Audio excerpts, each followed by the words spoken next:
In Dublin, where I was last week, St. Patrick is all over the town, signboards and so on and so forth. St. Patrick is a Roman Catholic priest, and he ordered all the snakes in the Republic of Ireland to gather, and they gathered. And he ordered all of them to crawl into the sea, and they did. The Republic of Ireland is the only country in the world today that has no snake. A man of God crawled them into the sea, and he's a Roman Catholic.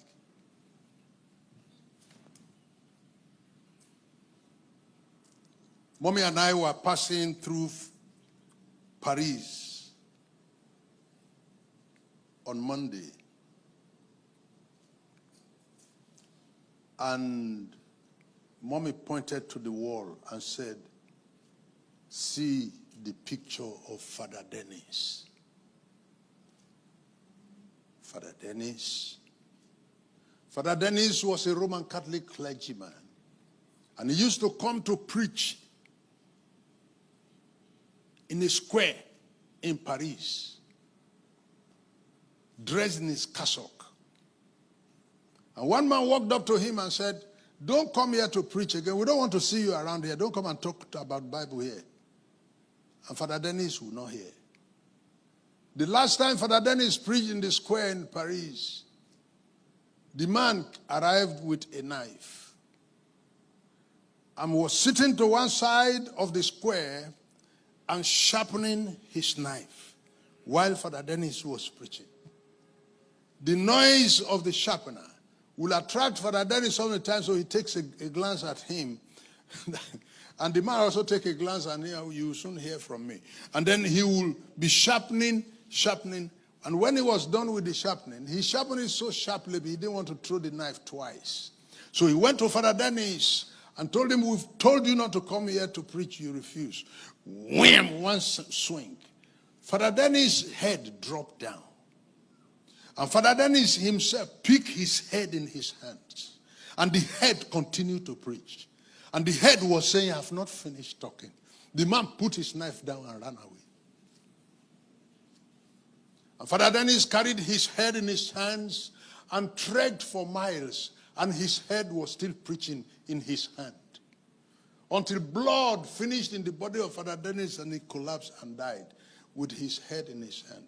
You go to Paris today, you ask of the blood street.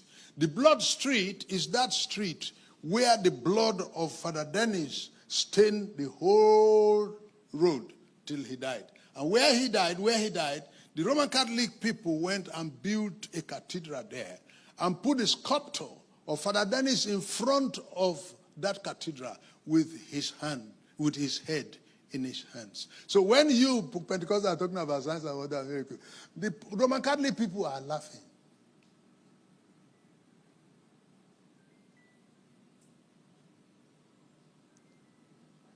And so much has been, and is that not the same Roman Catholic today that churning out millions of dollars to pacify abused members?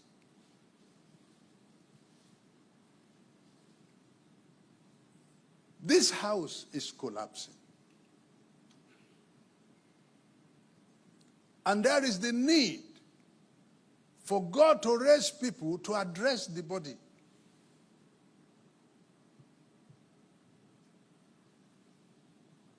Sometimes rehabilitation, restructuring, repairs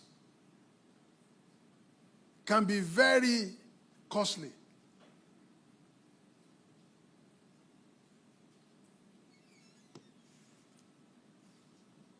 To return us to a former state, to ask that the house be put in a rehabilitation, get workers to remove the roofing sheet that is leaking and put another one, strengthen the pillars, and so on and so forth. It's a great work. The kind of ministry that we're gathering around this morning is a great work. And I have wept and wept on this because there are more who are damaging it than those who are repairing it. Those who are damaging it have the social media to their advantage. They have money to their advantage. They have education to their advantage. They have seized the front lines of public news and media. Those who are repairing it don't have money. Those who are repairing it are conservative. Those who are repairing it are looked at as primitive. So the damage to the house of God, those who are repairing it, they are fewer than those who are damaging it. Those who are damaging it are doing it daily, day and night. And they are not stopping. To have this man volunteering to throw himself into the repair network is a very daring one. People in repair ministry are hated. People in repair ministry, they are hated. Because there are those who are benefiting from the spoilage. And they don't want to see repairers around. Was it last month? There was a PFN biennial conference in Abuja. And I was invited as one of the speakers. So I got there. I was to speak on a Thursday and a Friday. And then one of the officials walked up to me and said, sorry, sir, in fact, the way this meeting is going, we might not be able to accommodate your message today. Please, we would move you to tomorrow, please. I said, okay. Then they went and announced to the public that Reverend Omolehin is here, but he will not be able to speak today. He will speak tomorrow. Then there was a noise across the auditorium. So I arrived again early the next day and sat down, waiting to be called. They called 4 people to speak. Some of these people spoke yesterday. And then an official again walked up to me and said, in fact, the way this meeting is going, sir, sorry, sir, we will not be able to allow you to speak.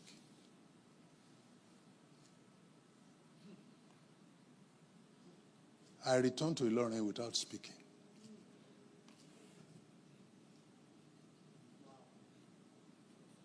That's where we are now. At my age, look at me. Where is my senior among them? I was skimmed out. They brought me. They were the ones who even came to the airport to pick me. They lodged me in the hotel. And I got to the meeting and they didn't let me speak. But that's not an issue to me because I am not looking for a place to preach. Not at all. I am overwhelmed. I'm a global spiritual personality as I speak. So I'm not looking for where PFN will put me to preach. No. But for that to happen to me tells me about the state of the church.